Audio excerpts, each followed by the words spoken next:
Assalamualaikum warahmatullahi wabarakatuh. Perkenalkan, saya Nabila Amalia Putri, NPM 234100509. Saya dari Ilmu Komunikasi kelas 02. Saya kali ini akan menjelaskan mengenai iklim komunikasi dasar hubungan personal yang digunakan untuk memenuhi tugas akhir mata kuliah komunikasi interpersonal. Mengenai definisi iklim komunikasi, yaitu keseluruhan peranan atau suasana hati emosional antara orang-orang yang dibentuk oleh interaksi verbal atau non-verbal. Dengan memahami iklim komunikasi ini, kita akan memahami mengapa kita bisa merasa rileks atau nyaman pada suatu hubungan atau merasa tidak nyaman di hubungan yang lain. Poin-poin yang akan saya jelaskan kali ini yaitu pertama, aspek-aspek yang membentuk kenyamanan hubungan personal. Yang kedua yaitu iklim komunikasi yang mengonfirmasi dan yang menyangkal. Yang ketiga, suasana yang defensif dan suportif. Dan yang keempat yaitu cara menciptakan dan memelihara suasana yang sehat. Aspek-aspek yang membentuk kenyamanan hubungan personal. Yang pertama yaitu ada investasi. Apa saja yang kita berikan pada hubungan tidak bisa kita ambil kembali jika hubungan tersebut berakhir. Contohnya saat kita peduli dengan orang lain, kita menginvestasikan materi atau hadiah, waktu, tenaga, dan pikiran, dan serta perasaan dalam setiap interaksinya. Interaksi tidak bisa dikembalikan, termasuk perasaan porsi menerima dan memberi antar pasangan. Keuntungan adalah tetap bertahan dalam hubungan. Yang kedua yaitu komitmen, menentukan bukan merasakan untuk setiap berada bersama dalam hubungan. Tanda-tanda komitmen adalah niat untuk berbagi di masa depan. Komitmen adalah pilihan dalam mengelola hubungan.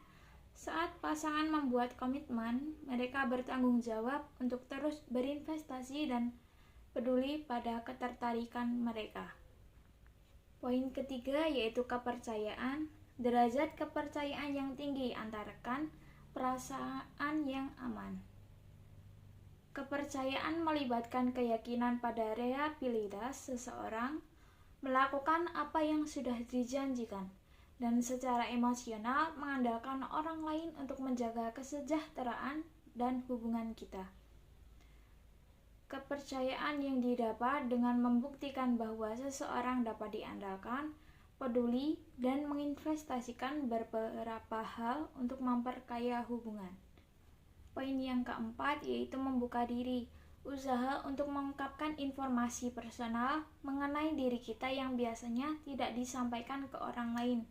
Keterbukaan diri adalah kunci penting yang menunjang kedekatan.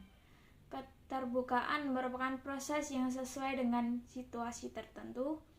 Dalam tahap awal perkembangan hubungan timbal balik, keterbukaan diri menjadi hal yang penting. Yang terakhir yaitu nyaman dengan pertentangan ide. Kualitas hubungan yang sehat adalah sikap pengertian atau merasa nyaman dengan pertentangan ide. Perkembangan atau ketegangan yang wajar ada dalam hubungan. Walaupun ketegangan adalah normal terjadi, namun hal ini dapat sangat menyulitkan jika kita tidak memahaminya. Pembahasan selanjutnya yaitu iklim komunikasi yang mengonfirmasi dan menyangkal. Saya akan membahas tentang tingkatan penegasan dan penyangkalan. Yang pertama yaitu menyadari adanya orang lain. Kita melakukan konfirmasi dengan verbal dan non-verbal. Penyangkalan yang mendasar adalah dengan tidak mengakui kehadirannya. Yang kedua yaitu mengakui apa yang orang lain rasakan, pikirkan, dan katakan. Secara non-verbal kita menunjukkan bahwa kita mendengarkan, dan secara verbal kita merespon komunikasi orang lain. Yang ketiga yaitu menerima perasaan dan pikiran orang lain. Kita menyangkal orang lain saat kita tidak menerima pikiran dan perasaannya. Pembahasan selanjutnya yaitu suasana yang defensif dan suasana yang suportif. Suasana yang defensif yaitu beberapa orang merasa tidak diakui dan berjaga-jaga sehingga kita tidak dapat berbicara secara terbuka dengan mereka.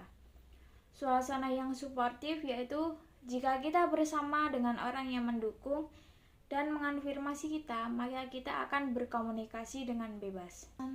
Dan pembahasan yang terakhir yaitu cara untuk menciptakan dan memelihara suasana yang sehat. Terdapat 5 cara untuk membangun dan memelihara suasana yang sehat, yaitu yang pertama menggunakan komunikasi secara aktif untuk membangun iklim yang menguatkan. Yang kedua yaitu menerima dan mengonfirmasi orang lain. Yang ketiga yaitu afirmasi dan akui diri sendiri. Yang keempat, menghargai perbedaan dalam hubungan. Dan yang terakhir yaitu menanggapi kritik dengan konstruktif. Sekian pembahasan dari saya. Bila ada salah kata atau pembahasan yang kurang, mohon dimaafkan. Wassalamualaikum warahmatullahi wabarakatuh.